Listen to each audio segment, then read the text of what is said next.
Hello and welcome back to my YouTube channel. Hope are all doing well. तो देखो, आज हम GS के कुछ क्वेश्चंस को यहाँ पर डिस्कस करके, अब जीएस से मतलब क्या है, जीएस से मतलब है जनरल स्टडीज़, यानी कि हम यहाँ पर कुछ मिक्स क्वेश्चंस को डिस्कस करेंगे। देखो, इससे पहले हम पार्ट 37 यानी कि 37 वीडियोज़ ऑलरेडी डिस्कस कर चुके हैं, जिनमें हमने सिर्फ और सिर्फ जीएस के क्वेश्चंस को डिस्कस करके रखा हुआ है। तो अगर आपने वो वाली वीडियोज़ अभी तक नहीं देखी है तो इस वीडियो के डिस्क्रिप्शन में जाएँ, वहाँ पर GS, HPSSC, HPPSC questions detail discuss करके लिंक दिया गया होगा। उस लिंक पर क्लिक करके आप उन वीडियोज़ को देख सकते हैं। बाकी आज हम पार्ट नंबर 38 को डिस्कस करेंगे और इन क्वेश्चंस को हम बिल्कुल डिटेल में डिस्कस करेंगे। बाकी अभी तक अगर आपने हमारे चैनल को सब्सक्राइब नहीं किया है तो चैनल को सब्सक्राइब कर दें, साथ में बेल आइकन को जरूर प्रेस करें, साथ में इस वीडियो को लाइक जरूर कर दें। सो क्वेश्चन नंबर हमारा 167 है, पंचायती राज से संबंधित भारतीय संविधान की कौन सी अनुसूची है, कौन सा शेड्यूल है। तो देखो, पंचायती राज की यहाँ पे बात की गई है, तो पंचायती राज से संबंधित भारतीय संविधान की कौन सी अनुसूची है, तो वो है 11वीं। ऑप्शन डी देखो यहाँ पर बिल्कुल करेक्ट हो जाएगा।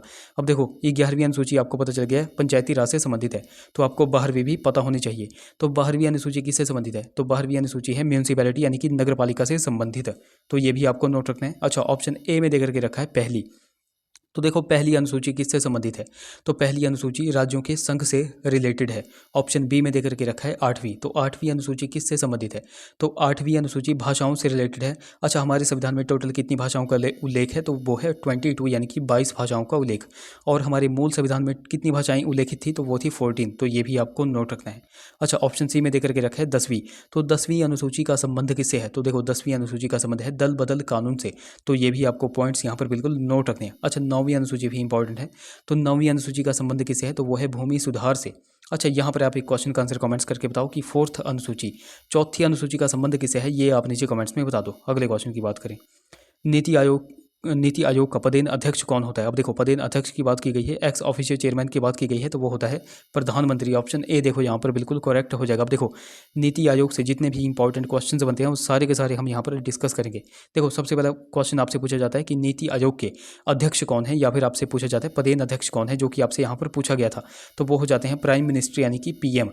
फिर आपसे दूसरा क्वेश्चन पूछा जाता है कि नीति आयोग के उपाध्यक्ष कौन होते हैं, तो उपाध्यक्ष कौन है वर्तमान में, तो वो हैं राजीव कुमार, तो ये भी आपको नोट रखना है। कई बार आपसे सीईओ पूछा जाता है कि नीति आयोग के सीईओ कौन है, तो वर्तमान में है अमिताभ कांत, तो ये भी आपको नोट रखना है। नीति आयोग की स्थापना कब की गई थी, तो नीति आयोग की स्थापना की गई थी 2015 में, ये भी पॉइंट आपके लिए इंपॉर्टेंट है। अच्छा, किसके स्थान पर इसकी स्थापना की गई थी, तो देखो नीति आयोग की जो स्थापना है वही योजना आयोग के स्थान पर की गई थी, तो ये पॉइंट भी आपको नोट रखना है। अगले क्वेश्चन की बात करें, राज्यसभा सदस्य बनने के लिए कम से कम कितनी आयु होनी चाहिए, तो देखो, अगर राज्यसभा का सदस्य बनना है तो कम से कम 30 साल उम्र होनी चाहिए। सो ऑप्शन सी यहाँ पर करेक्ट हो जाएगा। कई बार आपसे लोकसभा का पूछा जाता है कि लोकसभा का सदस्य बनने के लिए कम से कम कितनी उम्र होनी चाहिए, तो वो होनी चाहिए 25 वर्ष की आयु होनी चाहिए। अच्छा, एक ट्रिक मैं आपको हर बार बताता हूँ, सरल। देखो, स से बन जाता है संसद, तो संसद की चर्चा भारतीय संविधान के किस आर्टिकल में की गई है, तो आर्टिकल 79 में की गई है। र से बन जाता है राज्यसभा, तो राज्यसभा की चर्चा किस आर्टिकल में की गई है, तो आर्टिकल 80। और ल से बन जाता है लोकसभा, तो लोकसभा की चर्चा आर्टिकल 81 में की गई है। तो ये सीक्वेंस भी आपको बिल्कुल नोट रखना है, ये सीक्वेंस भी अक्सर एग्जाम में पूछा जा रहा है। अगले क्वेश्चन की बात करें, भारत के राष्ट्रपति को कौन शपथ दिलाता है, तो भारत के राष्ट्रपति को मुख्य न्यायाधीश शपथ दिलाते हैं। ऑप्शन बी यहाँ पर करेक्ट हो जाएगा। अब देखो, राष्ट्रपति की यहाँ पे बात की गई है, तो राष्ट्रपति से रिलेटेड कुछ इंपॉर्टेंट आर्टिकल्स अक्सर एग्जाम में पूछे जाते हैं, वो सारे के सारे हम हर बार डिस्कस करते हैं, तो अभी भी यहाँ पर हम उसको डिस्कस कर देते हैं। देखो, सबसे पहला आर्टिकल कि राष्ट्रपति की चर्चा किस आर्टिकल में की गई है, ये क्वेश्चन भी बहुत बार एग्जाम में बनता है, तो राष्ट्रपति की चर्चा आर्टिकल 52 में की गई है। उसके बाद आपसे क्वेश्चन पूछा जाता है कि राष्ट्रपति पर महाभियोग यानी कि इम्पीचमेंट की चर्चा किस आर्टिकल में, तो आर्टिकल 61। उसके बाद आपसे पूछा जाता है राष्ट्रपति की क्षमादान की शक्ति का वर्णन किस आर्टिकल में, तो क्षमादान की शक्ति का वर्णन आर्टिकल 72 में। उसके बाद ये जो राष्ट्रपति है, राष्ट्रपति की वीटो पावर का उल्लेख, तो वीटो पावर का उल्लेख आर्टिकल 111 में। और लास्ट में आपसे पूछा जाता है कि राष्ट्रपति की अध्यादेश जारी करने की शक्ति यानी कि ऑर्डिनेंस जारी करने की शक्ति का वर्णन किस आर्टिकल में, तो आर्टिकल 1, 2, 3, 123 में। तो ये कुछ बेसिक और कुछ इंपॉर्टेंट आर्टिकल्स हैं राष्ट्रपति से रिलेटेड, जो कि अक्सर एग्जाम में पूछे जाते हैं, तो ये सारे के सारे आपको यहाँ पर नोट रखने हैं। अगले क्वेश्चन की बात करें, क्वेश्चन हमारा 171 है, डिजिटल इंडिया कार्यक्रम भारत सरकार ने किस वर्ष प्रारंभ किया था, तो डिजिटल इंडिया कार्यक्रम की अगर बात आएगी तो 2015 में इसकी स्थापना की गई थी। ऑप्शन बी यहाँ पर करेक्ट हो जाएगा। अब देखो, इसी से रिलेटेड कुछ और भी क्वेश्चन से पूछे जाते हैं, जैसे मेक इन इंडिया की शुरुआत जो है तो कब की गई थी, तो 25 सितंबर 2014 को जो है तो मेक इन इंडिया की शुरुआत की गई थी। फिर आपसे क्वेश्चन पूछा जाता है कि जन धन योजना की शुरुआत कब की गई थी, तो 2014 में ही जन धन योजना की शुरुआत की गई थी। फिर आपसे क्वेश्चन पूछा जाता है बेटी बचाओ बेटी पढ़ाओ योजना की शुरुआत कब की गई थी? तो 22 जनवरी 2015 को इसकी शुरुआत की गई थी। तो ये भी आपको पॉइंट्स यहाँ पर नोट रखने हैं। अच्छा, एक और इम्पॉर्टेंट मैं आपको बता देता हूँ, उज्ज्वला योजना। तो उज्ज्वला योजना की शुरुआत कब की गई थी? तो उज्ज्वला योजना की शुरुआत 1 मई 2016 को की गई थी। तो ये सारे के सारे बेसिक से पॉइंट्स हैं, ये आपको यहाँ पर नोट रखने हैं। अगला क्वेश्चन, 14 बड़े व्यावसायिक बैंकों का राष्ट्रीयकरण किस वर्ष किया गया था? अब देखो, सबसे पहले आपको पता होना चाहिए कि किस किस वर्ष का संबंध जो है तो बैंकों के राष्ट्रीयकरण से है, यानी कि किस किस ईयर का संबंध बैंकों के राष्ट्रीयकरण से। अब देखो, मैं आपको सिंपल सा यहाँ पर बता देता हूँ। एक तो 1949 1949 का संबंध है, एक 1969 1969 का है, और एक है 1980 1980 का। अब देखो, जब 1949 की बात आएगी, 1949 की बात आएगी, तो किस बैंक का राष्ट्रीयकरण किया गया था? तो आप सभी को पता है, RBI, reserve bank of India का राष्ट्रीयकरण कब किया गया है? 1949 में। अच्छा, 1969 में कितने बैंकों का राष्ट्रीयकरण किया गया था? तो 14 बैंकों का राष्ट्रीयकरण किया गया था 1969 में, जो कि आपसे क्वेश्चन में पूछा गया है। सो इस क्वेश्चन का राइट ऑप्शन क्या हो जाएगा? ऑप्शन बी यहाँ पर करेक्ट हो जाएगा, 1969।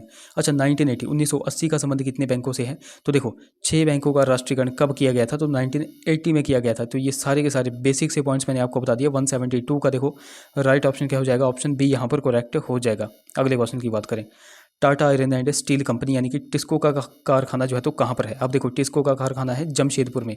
ऑप्शन ए यहाँ पर करेक्ट हो जाएगा। अब देखो, जमशेदपुर पड़ता कहाँ पर है ये आपको पता होना चाहिए। तो जमशेदपुर पड़ता है झारखंड स्टेट में। अब देखो, यहाँ से जितने भी इंपॉर्टेंट क्वेश्चंस बनते हैं, टिस्को से जितने भी इंपॉर्टेंट क्वेश्चंस बनते हैं, वो सारे के सारे हम यहाँ पर देखेंगे। तो देखो, सबसे पहला क्वेश्चन आपसे पूछा जाता है कि जमशेदपुर में इसकी स्थापना कब की गई थी? तो टिस्को की स्थापना जमशेदपुर में 1907 1907 में की गई थी। ये पॉइंट आपके लिए इंपॉर्टेंट है, ये बहुत बार एग्जाम में क्वेश्चन बनता है। फिर आपसे क्वेश्चन पूछा जाता है कि टिस्को की एनुअल प्रोडक्शन कैपेसिटी कितनी है, यानी कि वार्षिक उत्पादन क्षमता कितनी है? तो वो है 28 मिलियन टन्स। कितनी है? 28 मिलियन टन्स। ये भी आपको पता होना चाहिए। अच्छा, टिस्को की स्थापना किसने की थी? ये भी आपको पता होना चाहिए। तो टिस्को की स्थापना किसने की थी? तो ये की थी जमशेदजी टाटा ने। और हेडक्वार्टर कहाँ पर है? तो हेडक्वार्टर है टिस्को का मुंबई में। तो ये भी आपको पॉइंट सारे के सारे नोट रखने हैं। अगला क्वेश्चन, एपीकल्चर किससे संबंधित है? तो ये है मधुमक्खी पालन से संबंधित। ऑप्शन ए देखो यहाँ पर बिल्कुल करेक्ट हो जाएगा। ऑप्शन बी में देकर के रखा है बागवानी। तो बागवानी से संबंधित कौन सा है? तो वो है हॉर्टिकल्चर। और अंगूर की कृषि से संबंधित कौन सा है? तो वो है विटिकल्चर। और केंचुआ पालन से संबंधित कौन सा है? तो वो है वर्मी कल्चर।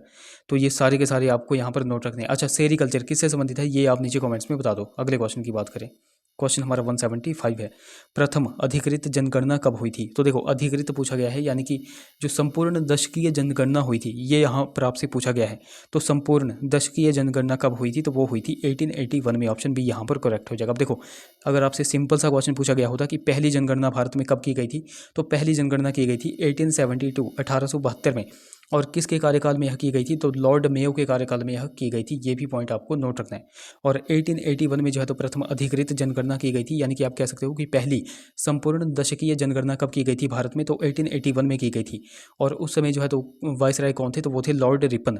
तो ये भी पॉइंट आपको नोट रखना है। बाकी देखो, अभी तक अगर आपने हमारे चैनल को सब्सक्राइब नहीं किया है तो चैनल को सब्सक्राइब कर दें। साथ में अभी तक अगर आपने हमको टेलीग्राम और इंस्टाग्राम पर फॉलो नहीं किया है तो वहाँ पर जाकर फॉलो कर ले, लिंक आपको डिस्क्रिप्शन में मिल जाएगा। बाकी देखो, लिंक कई बार चलता नहीं है, तो आपको सिंपली टेलीग्राम पे जाना है और @लेट्स प्रिपेयर टू सर्च करना है, आपको हमारा चैनल मिल जाएगा।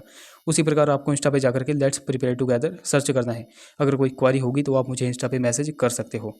अच्छा, थोड़े से हम यहाँ पर अब हिंदी और इंग्लिश के भी क्वेश्चंस को देख लेते हैं। सो क्वेश्चन नंबर हमारा 191 है, अभिमान का विलोम क्या होगा? तो अभिमान का विलोम होगा नम्रता। ऑप्शन ए यहाँ पर करेक्ट हो जाएगा। 192 क्वेश्चन, जो रोका न जा सके के लिए एक शब्द क्या होगा? तो ये होगा अव्याहत। ऑप्शन डी यहाँ पर करेक्ट हो जाएगा। अगले क्वेश्चन की बात करें, कोसों दूर होना मुहावरे का क्या अर्थ होगा? तो कोसों दूर होना पूरी तरह बचे रहना। ऑप्शन ए यहाँ पर करेक्ट हो जाएगा।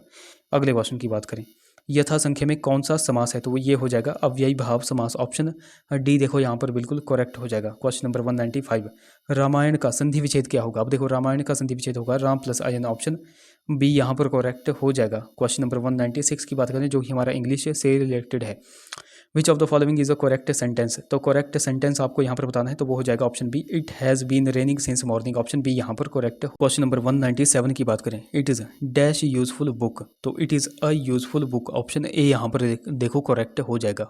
197 का ऑप्शन ए करेक्ट। 198 की बात करें, the rebellion was put dash in no time. The rebellion was put down in no time. देखो, 198 का ऑप्शन सी करेक्ट हो जाएगा। 198 9 की बात करें, work hard dash you should fail, यानी कि मेहनत करते रहो कहीं तुम असफल ना हो जाओ, यानी कि work hard lest you should fail, option B यहाँ पर करेक्ट हो जाएगा। क्वेश्चन हमारा 200 है, I can not put up dash this insult, यानी कि मैं इस अपमान को सहन नहीं कर सकता, यानी कि आप कह सकते हो I can not put up with this insult, option C यहाँ पर करेक्ट हो जाएगा। तो देखो गाइज, ये थे हमारे कुछ क्वेश्चंस। आई होप वीडियो आपको इन्फॉर्मेटिव लगी होगी। अगर वीडियो अच्छी लगी है तो जरूर से इसे लाइक करें, शेयर करें, चैनल को सब्सक्राइब करें, साथ ही हमें इंस्टा और टेलीग्राम पे फॉलो करना बिल्कुल भी ना भूलें। तो चलिए मिलते हैं अगले वीडियो में। Till then take care.